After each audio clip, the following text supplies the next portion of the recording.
Okay, so we're going to look at this thing called the sieve of I can never say it. Eratosthenes, I don't know. Sieve of this. And we're going to complete the instructions, so hopefully you should have this in front of you. I've attached it to show my homework, so you can get it printed off and you can do this along with me. This is going to help you with your task for today. So first of all, it's asking us to cross off the number 1. So why don't we go ahead and do that? So I've done that in red. I'll colour code that. Then the next instruction is asking us to circle 2 and colour in or cross off all of the rest of its multiples. So that means the numbers in the 2 times tables, because that's what we mean by multiples, just the numbers in the times tables. So 2, 4, 6, 8, 10, 12, 14, 16, 18, 20, 22, 24, 26, 28, and we're just going up in 2 every time. Maybe you're starting to see a bit of a pattern form.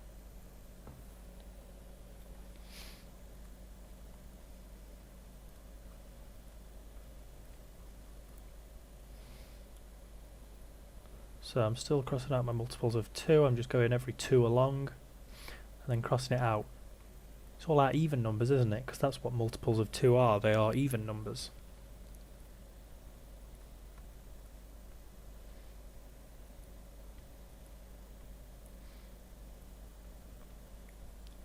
Okay, so I've done that in, I've done this in blue. And does it make a pattern? Well, I'm not going to write it out, but you can if you want to. Yeah, it does our columns. Does every other column.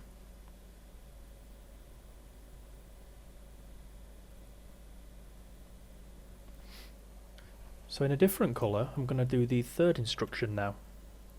So I'll do that in green. Do this in green. So circle 3. Then colour all the rest of its multiples. Oh, I've not been doing it in the right colours.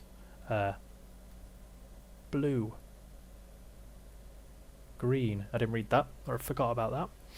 So I'm going to do that. So 3, 6, 9, 12, 15. You might go over some twice, but that's okay. 18, 21, 24, 27, 30, 33, 36, 39, 42, 45. So this is good practice in counting up in 3s. 51, 54, 57, 60, 63, 66, 69, 72, 75, 78, 81, 84, 87, 90, 93, 96, and 99. Well, what pattern is this making? Well, we can see it's going across in this direction, isn't it? It's making diagonal lines. So hopefully we can see that. I'll do a bit of a line through this one. It's making diagonal lines, isn't it? So is it making a pattern? Well, it's making some diagonal lines. So we'll do this next one in red. Apologise for not following the colour scheme, but it was a bit late, but once I realised. So we'll do this in red. So circle 5 and follow the rest and colour in the rest of its multiples. So all the things in the 5 times tables. That'll be 10, 15, 20, 25, 30, 35, 40, 45, 50, 55, 60, 65, 70, 75, 80, 85, 90, 95, 100. So does it follow a pattern? Well, it's just 2 columns. have been coloured in. So when we go down, we call them columns. When we go across, we call them rows. That's a really important thing to know as well. And we know that because our 5 times tables always will end in a 5 and they'll always end in a 0. And these are all the numbers that end in a 5 and these are all the numbers that end in a 0. So now we've got to do one more instruction. So don't worry, we're not doing this for a million numbers. But I'm doing this one in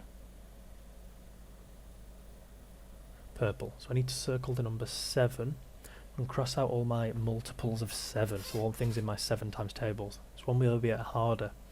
So 7, 14, 21, 28, 35, 42, 49, 56, 1, 2, 3, 4, 5, 6, 63, then 70, then 77, then 84, and 1, 2, 3, 4, 5, 6, 7, 91, and then 98. So we've done that. Does that make any pattern?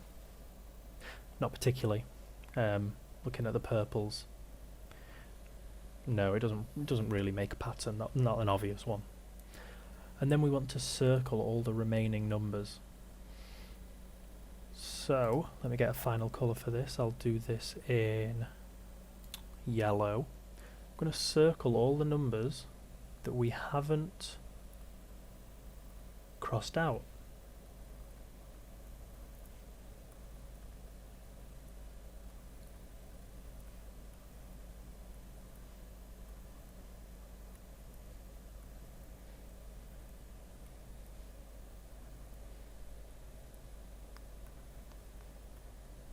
So we've got 2, 3, including the numbers we circled before.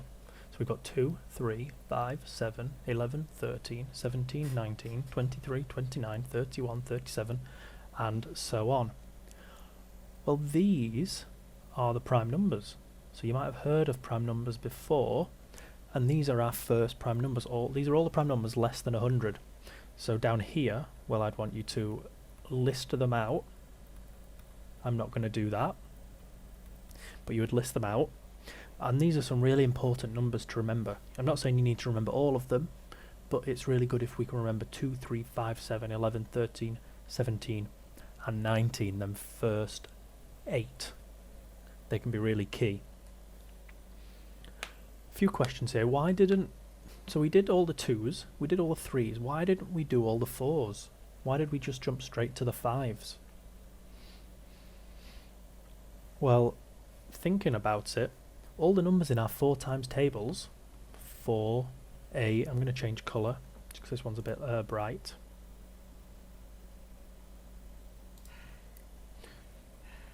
4, 8, 12, 16. Well, if we list out, we've already crossed out our 2s, and our 2s are 2, 4, 6, 8, 10, 12, 14. Can you see how all the numbers in our 4 times tables are already in our 2 times tables? So actually we already crossed out all of our 4 times tables by crossing out the 2 times tables. And that's why we didn't do the 6s, because all the 6 times tables, they're all included in the 3 times tables. So we didn't bother, and we didn't need to do our 6s. And that's why, and our 8s are all included in our 2s and our 4s. So we kind of skipped some steps there. Well, what is a prime number? So we figured out how we could find them. But what is a prime number? Well, we've listed all of our multiples of numbers, and these are the numbers that weren't a multiple of any number. They weren't a multiple of 2, they weren't a multiple of 3, they weren't a multiple of 4, or 5, or 6, or 7. They weren't in any of their times tables. So a prime number is a number where it is not a multiple of any other numbers except for itself and 1. It's not in any other numbers times tables. And a fancier way of saying that, or probably a better way of saying this one, I'll put a smiley face because this is the good definition. A prime number is a number that has exactly 2 factors. So if we take the number 7, that was one we had a circle around. Well, I know you had this question on your task yesterday, and you had to find the factors of it. Have a look back on your sheet. How many factors did it have? I'm not going to tell you. I want you to have a look back at what you did yesterday and think, well, how many factors does that have? Oh, so that might mean that it's a prime number because it might follow this definition. And if a number does follow that definition, you might have had a few more on your sheet. Have a look back and see if you can think if they're a prime number or not, and see if they match up with what we've circled here. So this grid is really going to help you with your task that I've set you today. Okay, that's it from me. Thank you very much.